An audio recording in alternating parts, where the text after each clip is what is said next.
Let's say, for example, you have a male death in the family, right? The next male in that family is expected to suddenly step up. He's expected to fill those shoes. He's expected to do all those things when he himself has probably not even mourned that death yet. So I feel it's a great thing that we stop these cultural beliefs. It's amazing that men should be the head of the household, 100%, because that's what we believe. But a man cannot be what he needs to be if he's not looking after himself, if he's not seeing to himself. He can't be what we expect him to be. This falls part of a series of topics that we will be focusing on over the next couple of Thursdays. Just also, it's good to note, Uni-Health offers decentralized mental health services and training and is passionate about academic development of Namibians. Sabrina, thank you so much for joining us. Thank you so much for having me. Let's get right into it. The topic of all topics, like men's health. How important is men's health? It's actually a question I don't like, because men's mental health is as important as anyone else's. It's not about how important theirs is. It's the same as yours. Okay, I would have said mine. Yeah. And of course, there's no difference in the importance compared to theirs or anyone else's. Now, why do you think it is the case? And I can also agree that it has been the case in whenever conversations have popped up, or this conversation has popped up. Why do you think men ignore taking care of themselves in terms of their health? I don't think that men ignore it. I think that rather men have fallen part of the stereotype that they have to be strong, they have to be pillars, they have to be the men, the man of the household. Yeah. And because of that, they choose to shy away from expressing their feelings or their emotions.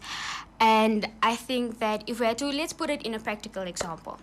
If you walk into an office and you see there's a girl crying, our immediate response is, what's wrong? Are you okay? Yeah. And then we take the other side and we say man crying, and then often of times men themselves laugh at this man crying, or it's frowned upon and it's seen as weak. It seems as if they are lesser, they're less of a man. And I think that is why men choose to not talk about their mental health. They choose not to talk about how they feel. It's not that they're ignoring it. It's what we as a community make them believe. Yeah. I agree. You know, these are conversations, even as a gent in my friends group, that comes up a lot. And there's a sense of, it's almost weird when someone in the group, even on the WhatsApp group, just says, "Hey gents, just checking in if you guys are okay." It's odd. It's odd. Not It's like, normal. It should feel normal. It should, but it's really, not. But it doesn't. And it's sad. It really is. And I think it's stigmas that, like you said, that it's society that creates these, that builds up these walls that make these conversations uncomfortable. Yeah. What do you think men can do in order for us to focus more on mental health? As much as we're using men as the main topic for this conversation, I would want to answer this question by saying that we ourselves should form a safe environment for men. In the sense that they can feel, it's okay to speak about how I feel.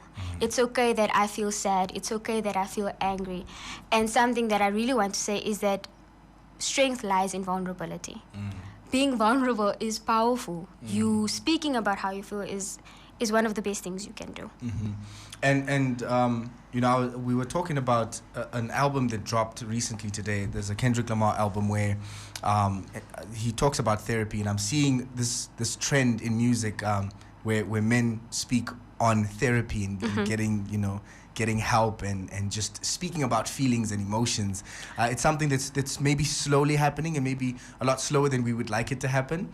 But what would you say to encourage people to seek more? Like, is it creating focus groups? Is it just speaking out? Is there something that men can do to make it easier to reach out? Okay, I have a number of things I want to say on that. Okay. And the first thing I want to say is that, remember, a great part of it, especially in our country, is that it's a traditional, a cultural, and a gender belief. So let's say, for example, you have a male death in the family, right? The next male in that family is expected to suddenly step up. He's expected to fill those shoes. He's expected to do all those things when he himself has probably not even mourned that death yet. So I feel it's a great thing that we stop these cultural beliefs. It's amazing that men should be the head of the household, 100%, because that's what we believe. But a man cannot be what he needs to be if he's not looking after himself. If he's not seeing to himself, he can't be what we expect him to be. So firstly, I want to say that men should, if it's not with their brothers or their sisters, they should speak to someone that they're comfortable with, because you can't keep all these feelings bottled up, because it's like a little ticking time bomb. You let it build, and then one day it's just going to explode. And you know, I couldn't agree more, actually, because you know, growing up, it was the same for me, where it was like therapy, and people talking about therapy, and I'm just like, what is that? You know, because we fall into that group of like, but therapy for what? Like, it's foreign. 100%. And then I get older, and then I think that my very first time I got therapy, I found myself unearthing things that I was just like, wait, I actually care about this. Wait, this is, you know, like you start to... Therapy lets you find your strengths and your weaknesses. Yes. It helps you understand yourself better. It's a wonderful thing. And I'm not saying this as a psychologist. Yeah. I'm saying it as a general thing. Not necessarily speaking to psychologists, but to friends as well. You find all these things about yourself that you didn't know. And you mentioned something about when you were younger, and I believe that also it starts from a young age. In our country, I would like to say, or amongst our cultural beliefs, etc., children are not seen to allowed to be angry or to be sad. It's said that you're a child, why are you upset? You don't have reason to be angry. So I would also like to say that we should allow our children to express how they feel. Age does not determine whether you may or may not be sad, angry, or depressed. It's felt by everyone at any time of their lives. Once again, I couldn't agree more.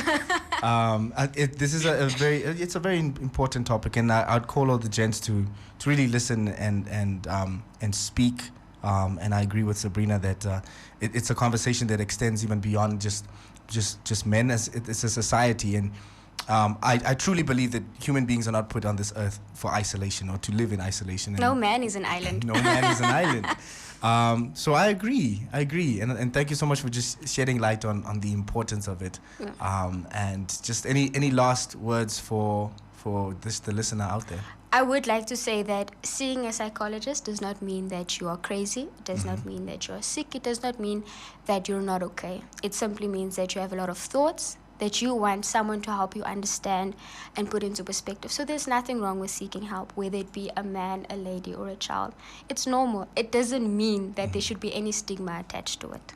100%. Thank you so much, Sabrina, Thank you for having me. That has been Sabrina Basson, a psychological counselor intern at Uni-Health, unpacking and unearthing the importance of having the conversations on health in general, mental health in general, and more specifically in this case, men's mental health as well. MYD Heart, and the heart is what we want to touch out there. We've got Kanye West, a man who has caught the hearts of many, coming up with Jonah on 99 FM.